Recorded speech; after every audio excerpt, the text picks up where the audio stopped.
Glad to have you back on this episode of Engendered on KAFTAN Television. I'm sure we'll discuss all issues revolving around the female gender, and I know we've wished you a happy new year, but still the same happy new year to the viewers that are just joining us for 2023. And so far so good. 2023 has been good. I don't know about you, Victoria, but it has not been long like I expected. Yeah, sometimes I observed towards last year that that dynamics of having January long changed in 2022. So sometimes it's now in February, not January.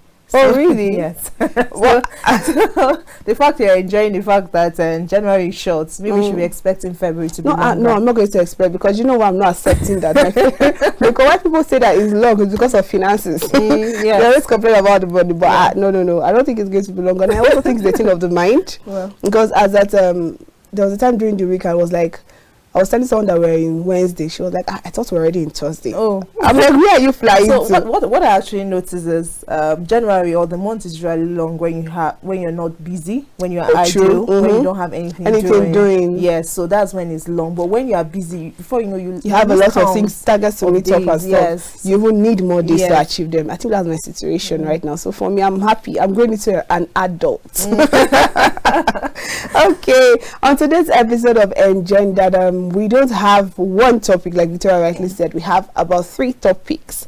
That is, if time permits us. We've gone through our dailies today, and there are some trending issues that we need to talk about. And we'll be doing our discussion today with a beautiful guest in the studio. She's one of our homegirl, one of our person. Her name is Ololade Ogunnubi. She's the CEO for Lola Cater for the Needy Foundation. You're welcome to the show. Thank you for having me. Nice to have you join us. Same here. Thank you. So how are you doing? Great. So our observation about January, is it the same with you? No, funny enough, I think mine has been going pretty well. Pretty well. Yeah, I get the fact that January used to be very long, but I feel there are now orientations about it. Just like you said, it's finances that usually cause it. So everybody wants to go and do flexing. I've arrived, we just got back. But I remember that there's bullying, especially when you're staying alone, like meter bill. I'm telling you, and meter bill is something else now. I don't know. So you just be like, you cut the cord. Cut it out. Exactly. There's no harm in staying at home. Do you understand? No, you don't do too much. Just like people are, mommy, don't worry, we'll do our own. Exactly. So you don't have to. Don't impress anybody. I mean, don't put yourself under unnecessary pressure. All in the name of you want to do, I just go back. You don't need it. All right. So the first, we've gone through our dailies today, and there are stories that have caught our attention. And our first story that we'll take today is from Tribune, and is on page 19 of the Tribune newspaper. And it says, Bayelsa among states with highest out-of-school children. Let me get details of the story. It says the Federal Ministry of Education has said out of 20 million out-of-school children across Nigeria, Bayelsa State is among states with the highest figures, in spite of a compulsory primary and secondary school education law that state enacted in 2018. The Minister of State for Education, Honorable Goodluck Nana Opia, stated this at the flag-off ceremony of the national campaign on out-of-school children in Yenagoa, Bayelsa State on Tuesday. Now, what really caught our attention here is this. According to the minister, 60%, that is, I hope you know that a percent is 100. So 60% out of school children in Bayelsa State are girls. That means the remaining 40% are boys. And as a result of this anomaly, the federal government, through the Universal Basic Education, is doing everything humanly possible to assist the states to strengthen basic education by confronting factors that deny children early education. He appealed to the state government to implement and enforce the compulsory primary and secondary education law, under which parents of children of school age between 6 to 18 years who are out of school will be arrested and prosecuted. Wow. Let me take that again. The law states that he appealed to the state government to implement and enforce the compulsory primary and secondary school education law, under which parents of children of school age between 6 to 18 years who are out of school will be arrested and prosecuted. He further explained that the bill, which seeks to make it compulsory for every parent and guardian to send their children to school in order to rid Bayelsa State of out-of-school children and school dropouts, is very vital in ensuring that the policies and programs of his ministry succeed. So now, I would like to get your reaction to the fact that emphasis on 60% of the out-of-school children are girls. We always hear stories of the out-of-school children. And now, why do you think we have more percentage of them being the female gender? Socio-cultural belief. Okay. So there's this, and also, let's say, I don't even use the word gender role. Okay, let me still use the word gender role. Okay. So apart from the socio-cultural belief that men should be educated, boys should live up to a particular standard. Hence, that's why I said even the gender role comes in, because it's expected for the man or the boy to be the manly person in the house, to be the one providing. While women are expected to just sit in the house, be in the other room, be in the kitchen, take care of the house, and also definitely there's still that sociocultural belief that is how it's being done. But don't you think times have changed? Yeah, but it's still hard for some people too. So I've seen educated people. I used to work in an office where I knew all my bosses didn't study in Nigeria. They studied outside the country. Okay. But they still have that sociocultural belief. They still implement it. Really? Yes, so their child is... So exposure is not really our solution. So their child is like 3, and I expect 2, you should maybe by 1. I know in the West, though, as I really can speak for the part of the country. I know in the West, as at 1, your child is already going to daycare, for example. So he or she's already relating with other children, yeah? Yes. So probably at the point, maybe by 2, he or she's already going to the crèche. You know, you're learning ABC, 1, 2, 3, you learn rhymes here and play around. And when I walk up to my boss, I'm like, why is your child? And she said, no, it is when it gets to 3. I'm like, why? So what's the learn? And it can't even communicate in English. So it speaks basically Hausa. So when I meet up, she's like, in now near Abuja, I'll be like, how are you? Do you understand? And I'm going to be like, you to go learn how to speak. I was like, no, you should learn how to speak English, you know. So there's still, no matter how educated, no matter how exposed you are, some of us have that social-cultural belief. It's like from generation to generation, this is how my forefather did it, so I should do it that way. Well, there's this understanding that there is a place for a woman. And we find out that in society, in this dispensation, there's actually some accusation that women are actually going out of line, especially when they're educated, when they've acquired some basics of education, be it in tertiary or maybe college and the rest of it. Don't you think, to some extent, because we've seen it like virtually possible that a woman, when she has acquired knowledge, she has gone through school and the rest of it, there's this kind of she has, or try to like give out. Don't you think to some extent it's actually, I'm not saying it's good that women shouldn't be educated, but there should be kind of a limitation. There is no limitation. I'm never of that school of thought. I'm really an advocate for women being out there, especially when it comes to even politics, governance and all. I am all out for women being heard, being seen, being given the opportunity to govern. Because as far as I'm concerned, name projects that you feel you handed over to a man and you handed to a woman, you see better executions, right? So I feel there's no better way. I feel we should, by now we should. Worst executions too. It's everywhere, both the men and the female. So if you keep coming back to say, oh, men are better leaders, but there are also percentage of women that are also better leaders too. So yeah, I feel everyone should be given that equal opportunity. The second thing is that a job is being done at the end of the day. So there should be no gender role, there should be no gender limitation. As far as I'm concerned, I feel women are even better rulers than yeah, but not being specific, I feel it is right time for us to start killing gender roles. I feel the only gender role I know about, or I feel should be in existence, is in terms of conceiving. We don't experiment to start conceiving, but I feel every other role, why not? There's single moms that are doing far better than even people that are co-parenting. So why are we now talking about? So if we keep going through that narrative of women should be limited in some aspect, women shouldn't be this, I feel we're going to be killing like so many other things. But the earlier we all start encouraging each other, and that's why I said we should, even in our houses, you should try to start killing gender roles. So it should stop being, oh, the boys are allowed to watch football while the girls are meant to go and to wash plates.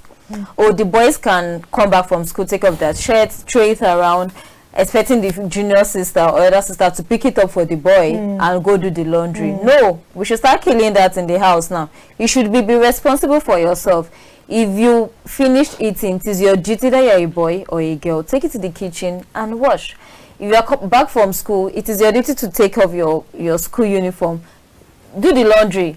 So by the time we start making everybody feel that sense of responsibility, then I feel so we want to start. We cannot be in their shoes. We've seen where they say last born cries in the kitchen when they're doing like dishwashing and all. But now imagine it is not okay. The little girl doing the laundry. The guy will not feel, oh, okay, so this is what he or she actually feels when she's doing this particular thing. It makes us, it embroadens us. We say women are compassionate, but that's because we've been limited in that aspect. We've been given those gender roles that are specific to emotions, and we leave guys to go outside and play ball. So they don't even see the compassion things or the emotional things that is happening around. But you expect the ladies to pick up at every little details of what is like their surroundings and all. So that's why you feel women or girls are more emotional. But what if you put a guy in that particular position? What do you do? So in the end of the day, at the end of the day, we all keep complaining about guys not respecting girls and how did you train your child, your male child, when he was growing up? Did you train him to be compassionate about girls, how to take care of girls? This, but no, you expect him to go out there and watch ball, you expect him to play around, you expect him to do other many things. That girl's not that fix bulbs now. How about what you're talking about, I once saw a video on Instagram where a mother, I think she has twin boys. So they woke up and the first thing they came out to do was watch television. And I think they're like 2 years or so. And it was during the holiday. She just purchased them. She told them, go and start being responsible. Start by picking up your toys. Even if you can't do the dishes right now. This is how I will train up my child, and they will tell me it's only the wife that is doing things at home, and it starts from there. So it looked like comedy, but they got used to immediately. They all ran upstairs and she locked them inside. You won't come out until you're done packing your toys. So let's look at another perspective. We know that towards the end of 2022 we experienced one kind of crazy inflation, and this inflation usually has ripple effects on our economy at large. And now price of so many things, it's not a matter of foodstuff. Everything, literally the air we breathe in now, price of so many things are high. And there has been complaints of this in this January that there's a hike in tuition fees. And some people are of the opinion, or there's a theory that those out of school children, that a contributing factor is the hike in the tuition fee. How would you react to this? Yes, it is. Funny enough, one way or the other. So apart from we advocating for early education, that's the nursery, and also the secondary education to be free. I know now primary education is free in Nigeria, right? In most of the government schools. And we are still trying to advocate for secondary school to be included, because I think primary and junior secondary, I'm not sure. Sorry, I don't want to give like what I'm not sure of. Now we are trying to incorporate that at least your primary school education and your secondary school education should be free. So there's no excuse, right? But in most cases, we found out that even the only factor that limits some people not going to school is PTA. Okay. So in as much as we've had that conversation as an organization with the government, for example, one way or the other, they tell you they can't eliminate PTA from schools, right? Because to them, it's a parent-teacher association kind of, it's like an agreement that, this 2,000 or 3,000 you're paying for your child's PTA per term goes to a particular thing that the school and the parent decides on. But in most cases, I can say from an organization that most parents can't afford it. Okay. So I've had instances of going to tell people that, please, can you adopt a child? Not the child living in your house, but just paying 3,000 naira as PTA fee so that this child can be in school. And they're like, are you for real? Like, just 3,000 is keeping a child out of school.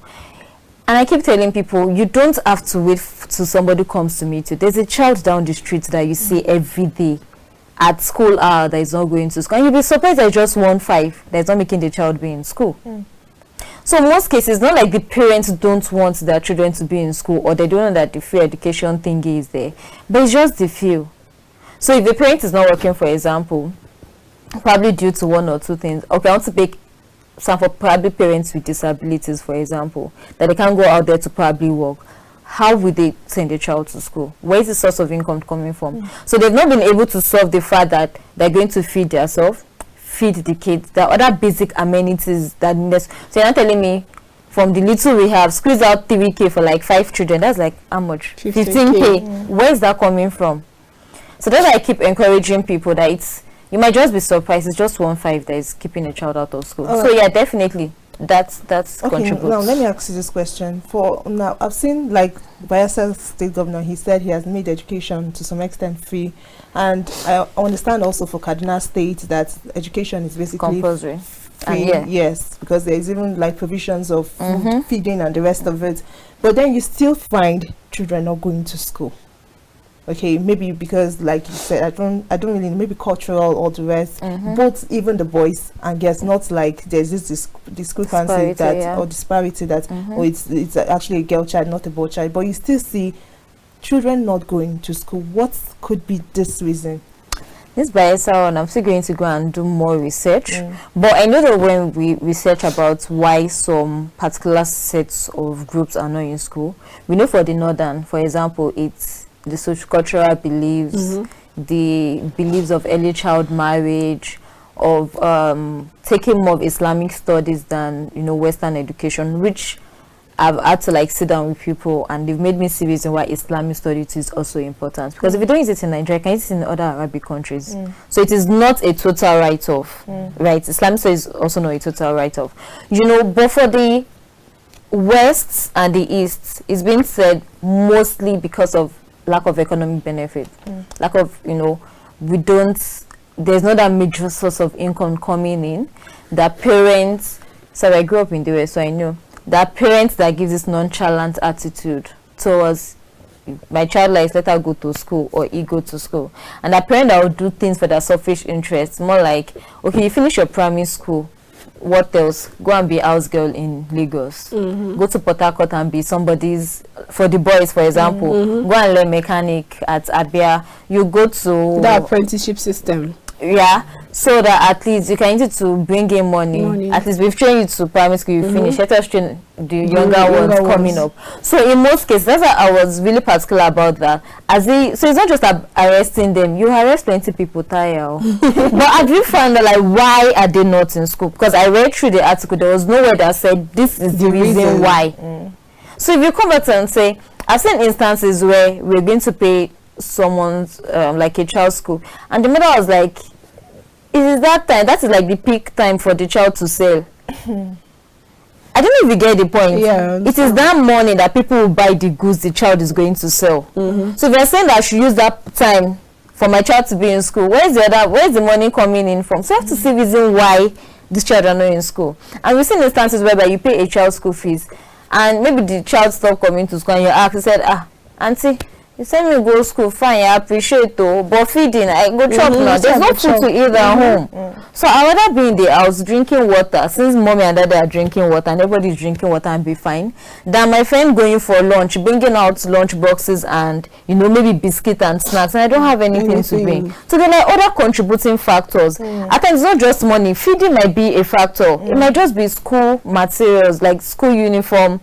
You know, I have like my school uniforms are tattered and torn, and teacher keeps telling me to, and my parents can't afford it. No shoes. My parents can afford it. Or the teacher comes to class and says, bring out your primary 6 English something, and the child does not have. And every time teacher keeps beating the child, will you come to school the following day? You won't.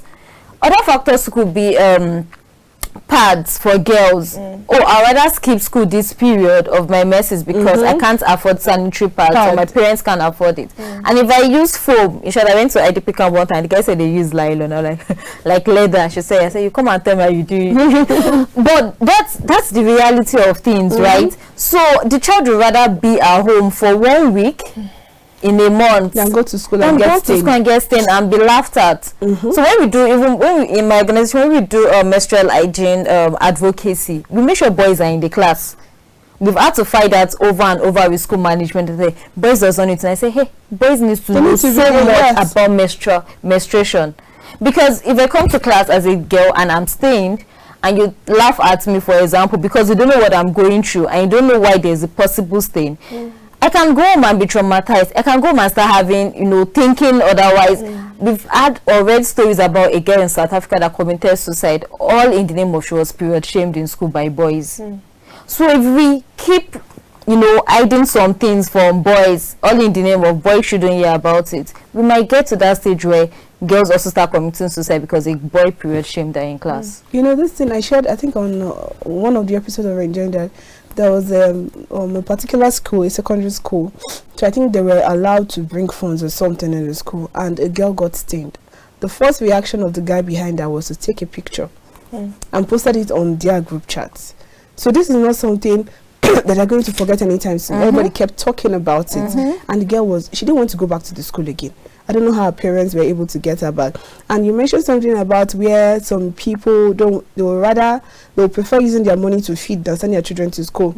A friend shared with me that he saw some children and they were out of school, and the mistake he made was to give the parents of the children money to put their children in school. He still came around like 2 weeks later. The children were not in school.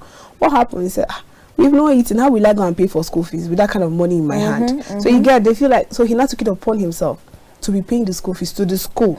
He said because definitely they will sort out feeding one way or the other. So this thing, priorities, I think people, priorities differ per person. It varies. Now let's look at this particular challenge that we're having, the out of school now. As we round up on this particular topic, what do you think we can do, or how can we, I cannot say eradicate totally, but how can we curb this particular act? So for this state, like I keep saying, the governor, the commissioner for education, every stakeholder that has to do with education in that state needs to go around and ask why, right? So you can't come in and say, I want to arrest people. Why? What if there was a particular reason why I'm not in school?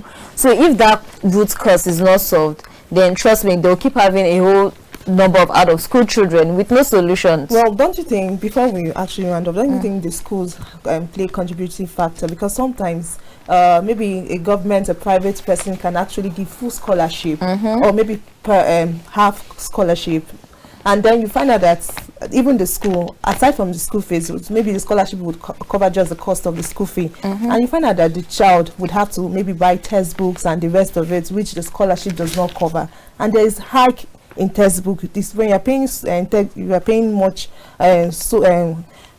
tedious or a sum of amount of money for textbooks, and government will tell you to buy those books from them. And trust me, yes, I remember when I was going to launch my NGO in 2019, I remember working towards, okay, no, I don't have to mention, but it's a government agency whose duty is to share textbooks to government students. And I told him, and I wrote a letter, so I actually had someone in us and we were discussing, and I was like, no, this government agency won't give you these books to give to the children. But I said, but you guys are not giving it to them. He said, no, it is our duty to send it to the school heads, either the school principal or the head teacher. It is the teacher's duty to give it to the children. But in most cases, you still have to buy those books. That is one that I found out. Another one is the time we're doing a book drive to get books for children in school. We had bookshops that gave us books. Trust me, there were so much books that were written from this particular agency or government agency I was talking about, that it was even boldly written not for sale. Then what is it doing in a bookshop? Do you understand? I said there's so many factors that needed to be checked, and if you don't check that, we're on our way to we're setting up a free school at Kamajiji now, and one of the reasons why we picked that up was, the school, the IDP chairman kept saying there are other organizations that come to give scholarship to these children, but it is not sustainable. So you come in and pay for first term, for example, you don't come in again, so the child is being sent out for the rest of the period and all. Then you come back again, the child has to repeat classes. So we just thought about, okay, why didn't we just can you give us a space in your community? Let's see how we can make it more sustainable. Give us, even with 50 or 100 children, let's get the right qualified teachers, the government approvals and all of that. That is sustainability. So it is not just sitting back and looking at, just children are not in school, there's a reason, arrest the parent or guidance. No, do your root cause. Why are they not in school? How can we create sustainability for them to be in school? The food program was introduced. Why? Because they know that most children go to school, and probably once it's break time, they go home and don't come back. In the name of why? Because we're going to go and eat, you know, lunch and all. Then the government said to introduce like food program, food feeding. So when you come to class, there's no leaving the school ever, because the food you want to eat is already there. That was them noticing a need, and they were addressing it. So all these things were not being addressed. We keep beating around the bush. All right, thank you so much. I think at this point we have to go on a short break now. Yeah. All right, viewers, we'll be going on a short break, and when we return, Engendered continues. We'll be right back.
Welcome back, and still Engendered. If you're just joining us, we just did of course talked about a very important topic, which is the education for the girl child. Yes, and right now we'll be moving to another topic, which is girl commits suicide after parents caned her in Niger. I'll read some part of the story. A 13-year-old girl was on Sunday found hanging inside her parents' compound in Lambata, a community along Suleja Mina Highway in Niger State. The deceased Naima Muhammad was said to have been scolded and caned by her mother early in the day over some items seen in her possession.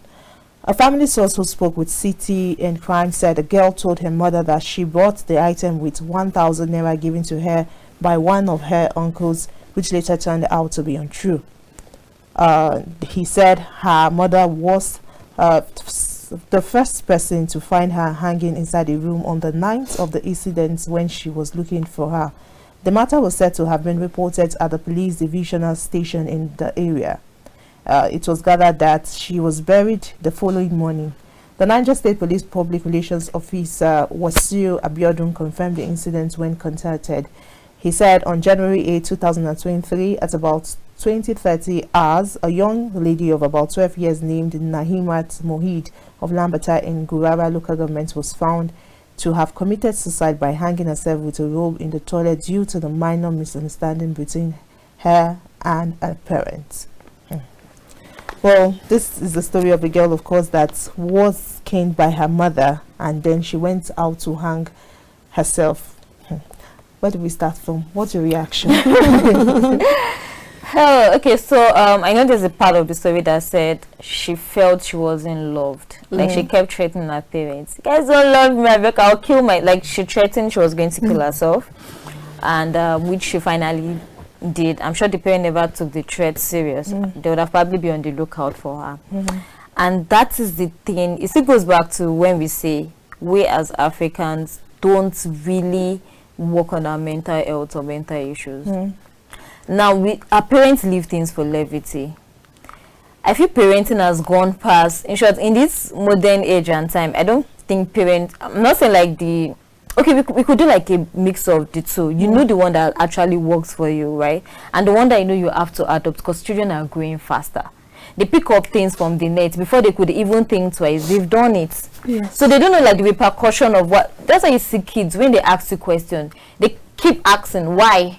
If you tell you, don't touch that thing, they're looking at you like, why? What they want to touch, yeah. Do you understand? And they go back, and when you've looked away, they're touching it because you've probably not given them a convincing reason why they shouldn't touch it. Do you understand? So these days parents actually don't, when I say words to you, I don't care if it has any psychological effect on you or I just say it. Right? So parents need to get to that point where you know that there's some words you don't say to your child. That kids are delicate these days. Gone are the days where we're brought to be very tough. Like we have this tough skin. If you like, insult my mother, my grandfather, I don't care. But these days, kids tend to like probably take it to heart because they get so emotional. We were brought in a very tough way. Like nobody. I know there was a picture circulating, a tweet circulating online. Like what would make, without telling people your age, what will you remember in the days of old that some you can post and people be like, someone should be in the 90s or in the 80s. There are like so many things coming up. I saw a video of, I think it was This Life, the soap opera, where a boy was told to jump down by his father, and the boy, did, and he said, don't trust anybody, even me, your father. That is like the funny mentality we had growing up. But these days, parents are more compassionate about their children. That is some parents. So even think of it, that's some parent. There's some parent that you can't, once the dad is in, like comes back, everybody's running away. Yes, so hey, organize yourself. Do you understand? But there's some parents that also now understand that they have to bring their kids closer. Be their have to best talk friends. to your child. Yes, be their best friend. What happened at school today? Who insulted you? Who did this? I saw a tweet of one guy that was saying his child has a crush in school. That any small thing, once you just get Matthew said, you what do you do you understand? That means there's nothing the child don't tell the parents. Exactly. But now our parents have this mentality of when our dad comes back from work or from farm that time, we are not meant to be in the living room. Once our mom says this, we have to do it. Now they're bringing that same method and parenting to their children. So there's no that let us all sit down and talk as a family. Let us all hang out as a family. Let us all relate with each other as a family. That is not there. So I'm saying the reason why the girl kept saying, oh, she's not loved. I'm sure it cannot just be that same day of misquoting you. Yes. So it's like a build up for the girl. You can't say because you're being scolded for lying about a particular money or where you got the money from, and the girl just be like, you people don't love me, I'll go and kill myself. No, now. But you agree with me that there are some kids that are literally very stubborn. Because I've seen, like, it's not about the parents, and the parent has other children, has other words, but this particular one in the family have decided to go that route of, I feel like you guys don't love me. Yes, I feel like you guys don't love me, and they are trying to put you in the right path. Just listen, but no, you feel like no, because the punishment maybe is too severe, and to some extent I feel like there are no even severe punishment noted there. But in this case there was, because the mother beats the child. Came back. That is like olden days we are punishing. Then, so you're talking about severe punishment. There were people that had experiences of, for example, if your mother should find out that you're sleeping with a guy, some women will put pepper into your vagina. So people were that serious with it in particular. But this particular case of this girl now, if we're looking at it, like Victoria said, there's some children that feel like they're not loved in the family. You have to bring them close. They have that. Okay, now look at when you go to school now, there are some schools that say parents are advocating for teachers not to cane their children again in school. That kind of situation, if the parent should say no teacher should flog my child in school, and then you come back home and then you flog your child, the child is already used to that kind of system in school, so she's actually going to rebel against that particular type of situation. You mentioned cases of when we were younger. Then there are things that my mom would do to me. I dare not talk. Yes, ma, I accept it. But these days we find children reporting their parents to authorities. In the way we're talking about calling 911 on their parents, you can't do things like that. This particular act now, what do you think the parents would have done that would have remedied the situation for her not to commit suicide? Like I said, I felt there had probably been a disconnect in the family before now. So for her to say, or for them to say, oh, the mother did the beating and the father came back, it's 1,000 naira we're talking about, though. I'm not saying that it's the money. I'm coming. I'm not saying that the money is too big or too small, right? But I felt and some parents too, I feel it's the upbringing you give to your child. You can't expect what you didn't inculcate into the child from the onset. So if I didn't train you to be honest, to be prudent, you don't have this culture of saving, you feel, okay, any money I see, I can use it to do other things, then you're expecting to correct the child overnight. It doesn't work that way. The best part, or the best time you can correct a child, is when they were much younger and they were growing up. Not when they have this tough skin of, she's 13, that's why she committed suicide. Because she already have a mind of her own. But what happened to those early age where she doesn't have a mind of her own? Where she was dependent on you, seeing you, oh, okay, so mommy picks this cup and drop it this way. That is the right way, and she does it that way too. But the parent, for me, as far as I'm concerned, I feel it's the parenting. You know, there's something my dad used to say, that you don't learn how to, if you're not left-handed, you don't learn how to use your left hand at old age. It's not possible. Sharing a personal experience, when I was little, I think I was in primary school then, we had a girl that used to stay with us, and I noticed that when she goes to church, she collects change from the offering she puts.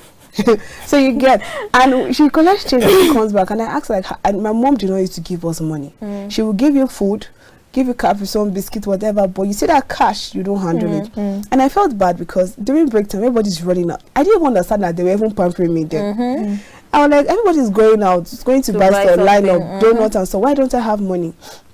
So when I found out that that was how she used to get money, I told my siblings, let's do it. And I'm the first child.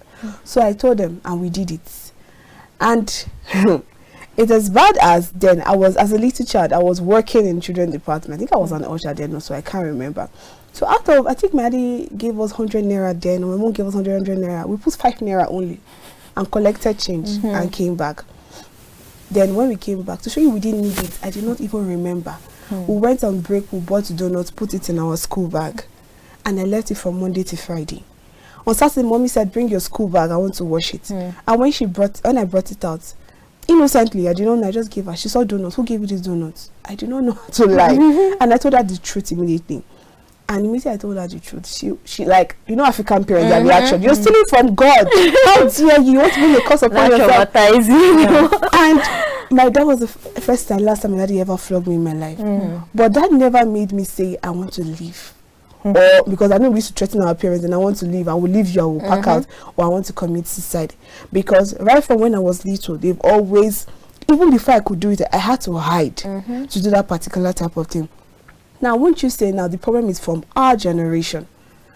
Looking at it, are you not thinking so that much the problem, so much exposure to things that, and I feel personally, I feel like we're giving children a lot of rights that they're not even entitled to. Because you will see in a particular type of setting, you go to a secondary school, I keep asking, the problem is, if a teacher flogs a child, don't get the child injured. Don't flog a child till the child faints. Don't flog a child until maybe she sustained injury and stuff like that.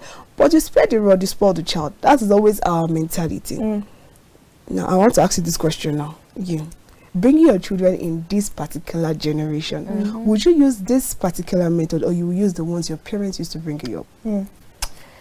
Okay, so I keep telling people, I don't know, I'm still trying to remember a time my mom has actually beaten me. I really can't remember growing up. Okay.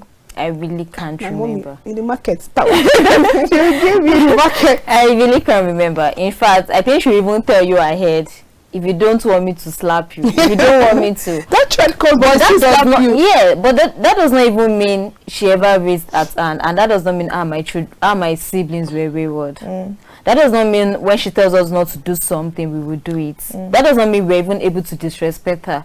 I think I also go and ask her, how did you bring us up in that manner, right, without physically beating us or something? But one thing I can give it to my mom is, when it comes to taking us out, in short, she just jokingly say she gave it to so many girls. We are 3 girls and 1 boy, and it happens to even be the last boy, so she doesn't really have plenty trouble with that. She'll be like, let us take people out, and so 1 boy with 1 tiny trouser and hole, not come and be deceiving again. So that is our own way of parenting. She was able to take us like all around. She gave us like the best she felt she could give. So there was always that bonding. There was nothing we, where I go, my mom knew my junior sister. I'm never like the relation. I like career, sorry. So I never like the relation. So my mom knew my junior sister's first boyfriends. Okay. In fact, she went as far as having their contacts. Once you tell her we are taking our children out, she will not call our children. She will call you, the guy that came to take her out.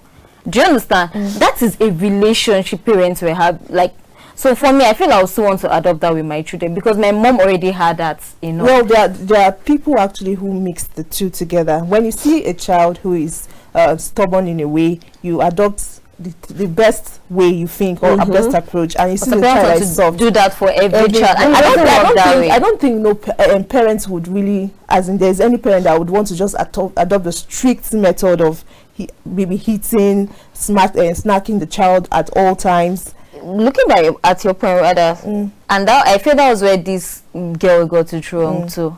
So probably she has been in a setting where she felt her other siblings did something closer or similar to what she did, and when it has scolded, they didn't scold them as the way. So she felt like, if this one could do this, you didn't beat her, but me, just this one thing I did, and all hell. And like you said, she might just be like the black sheep of that family. Okay, so she's the one that's, you know, probably she's always in trouble. They have to, and maybe others it's just once in a while, and the mother know. Maybe it was even the other girl that influenced. Do you understand? And they won't like take strict measures on her. So I would actually really want to ask you this question, because we see the world we are in presently is full of crime and immorality and the rest of it. Okay, and you see parents who are, I know of a parent that literally they will cry because they gave birth to 3 children. Good, 2 of them they are good. There must be one black sheep in every family. 2 of them are good, but one seems to be very stubborn, and he's not a klepto. So which one would you rather have? That okay, from the beginning, I'm not saying killing yourself, suicide is the best approach. You training a child that will bring you shame, because this one there's no remedy. They've taken, as in they've adopted different ways to just help the child, but I see the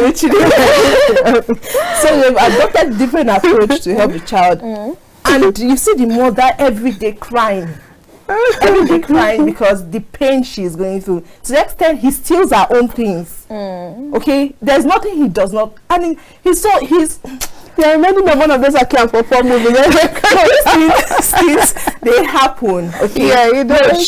The mother caned her own mother caned her for taking 1,000 naira. Perhaps it was even meant to be for her and her siblings, not just her alone. Okay, we do not know where she got the money from. All right, it was not stated. So it wasn't stated. Maybe let us say perhaps she stole the money, or in a way, or something like that. I think it's irrelevant because they found out that she lied about it at first. Yes, before she now later said that, because the story said the 1,000 was meant to be for her and her siblings. Okay. So which means she probably took the money and used it for her own personal stuff. I know when we're growing up, when anybody comes to the house and dash you money, you give it to your parents. You give mommy straight up.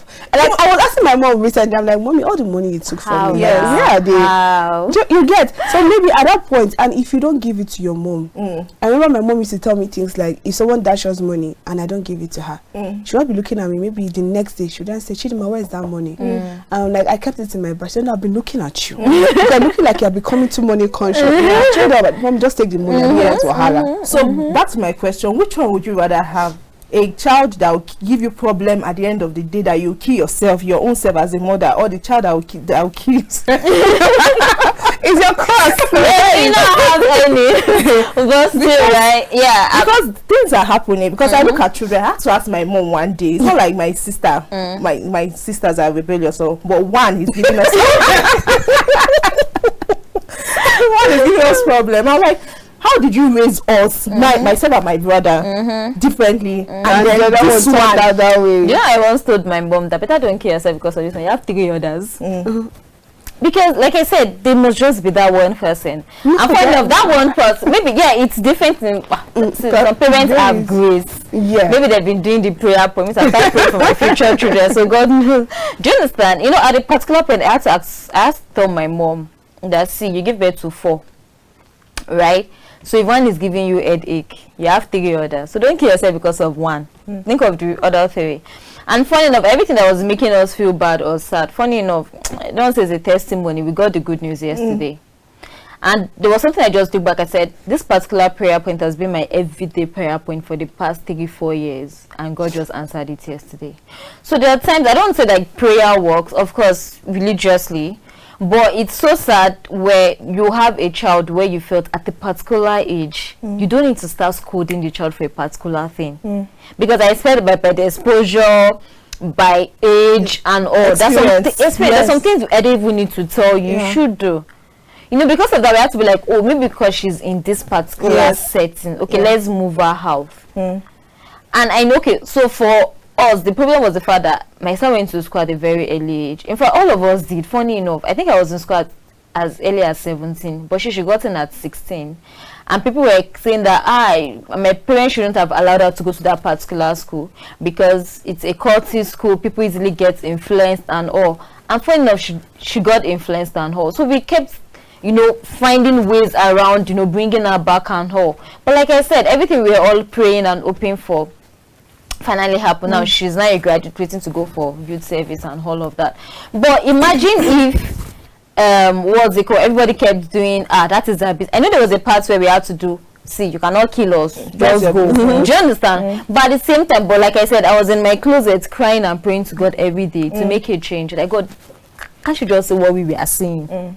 And I feel that's what parents do, because they, you know, when they say if a child sits if a child stands and sees something miles away, if an elder is sitting and just crossing his leg, he has seen far beyond. And that's because that's what our parents do. You know, hey, this line you are towing, at the end of the day, that's why you say our parents, when you're going out, we've done it, we've been there. But your mind, you be like, this one doesn't want to enjoy my life, this one does not. But they knew, they saw it ahead. So when you come back and you start crying, they'll be like, if you even have a good father or a good mother, they'll be like, hey, yeah, sorry, madam, sorry, I told you, for the next 3, 4, 5 days, you'll be hearing some people. If you mistakenly break plates, that is it. But you know how to follow. That's because of this.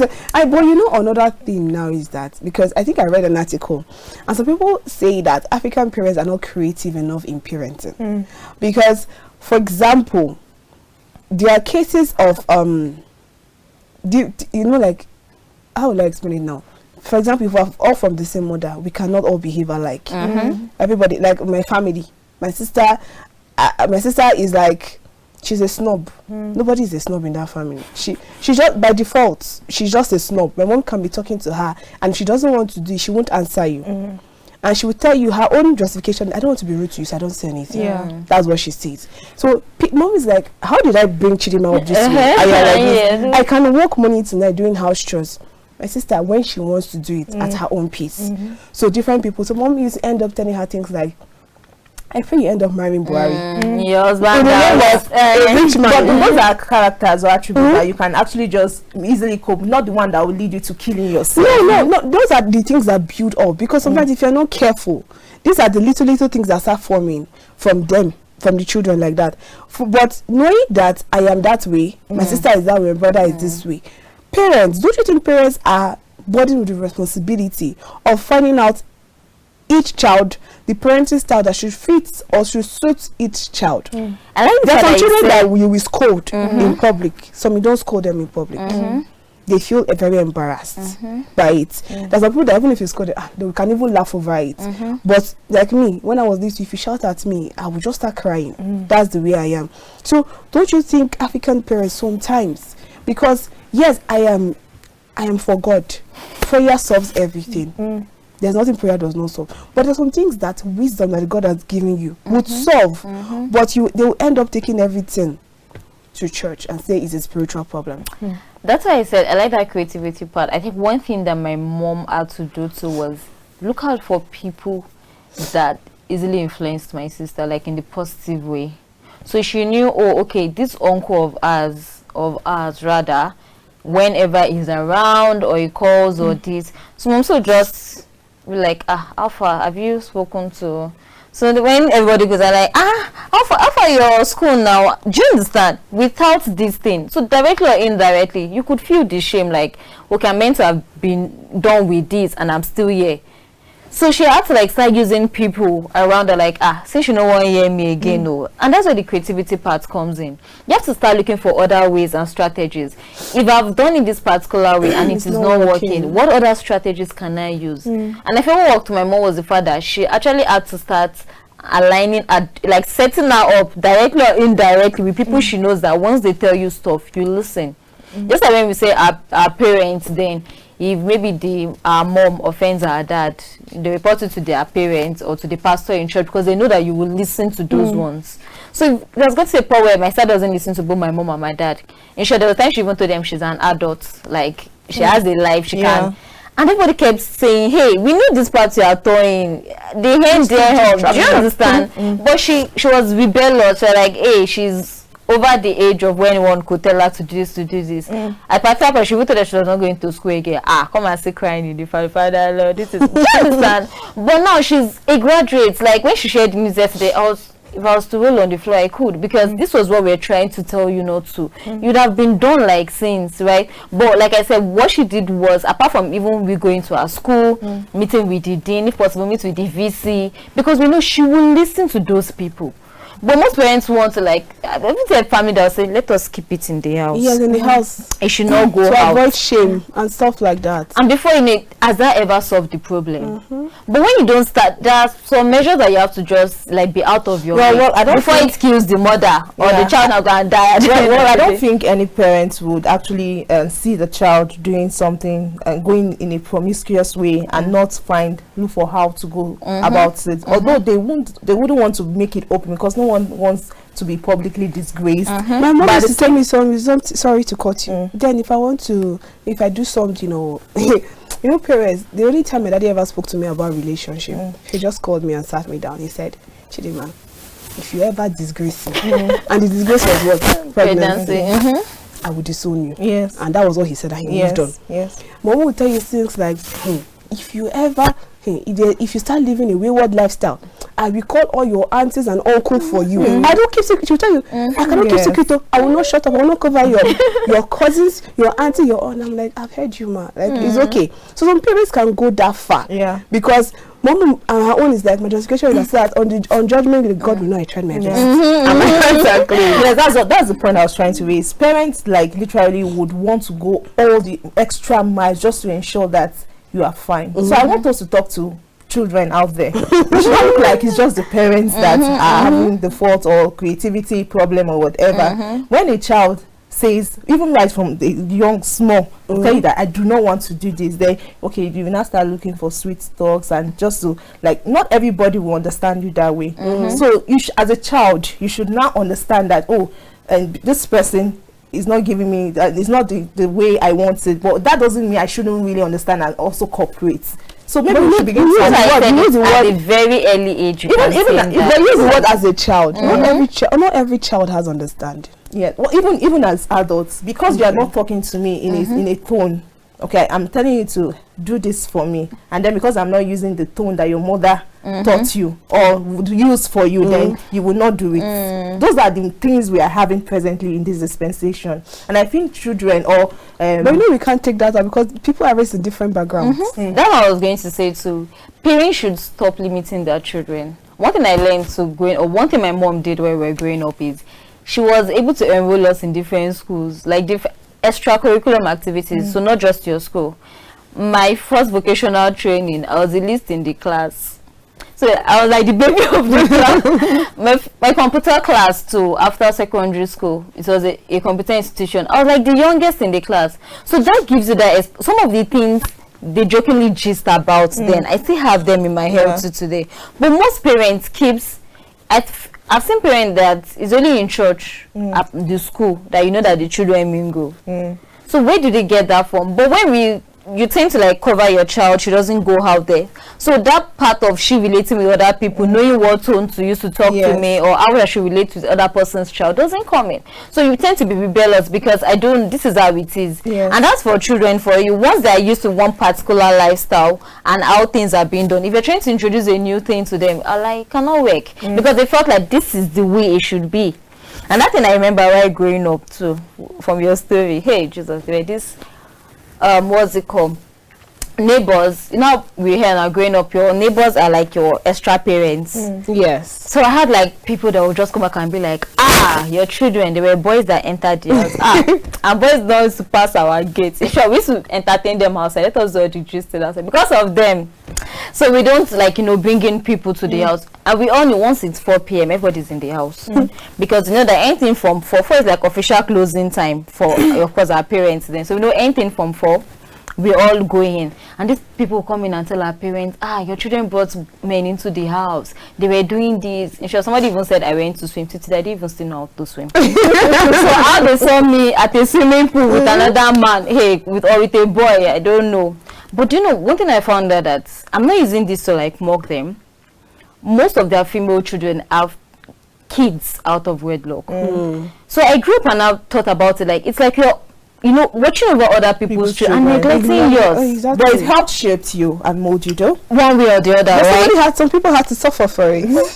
So I now thought about it like some of them couldn't finish school and all because they had to like be full outside because they had a child. And I thought about it that those energy. Sorry, I don't even watch them. Those energy is into like chase after my junior ones. But I probably use it for your own children too. So now I go back home and I see a child and somebody was like, this person was beaten, I don't know, like that is somebody. I'm like, oh wow, okay, I'll just enter our own compound or our own house. But I just felt that parents is in as much as I'm still advocating for that our old parenting style where it is not just your parents that trains you, but a community, trains you up. By the same time, those community people need to be watching your own children, not all. You know, if you permit me to speak on this particular thing, I think the challenge may come from, you know, when someone corrects you sometimes, they feel that they already have it figured out. They feel they are perfect inside. We understand everything, not knowing that there's still someone that they are lagging behind. Maybe that might be the challenge with them. But we can't take our last story. And funny enough, we've already discussed our last story, what we're saying, because this says FGC's sex scandal, an attack on immorality, an attack on morality. And we're still talking about teachers say schools should be allowed to train children. It's about everything we've been discussing. Says peer pressure likely, but extending hand of love crucial.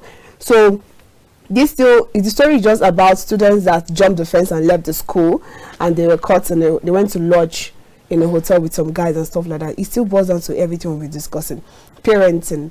And we're also talking about teachers in school.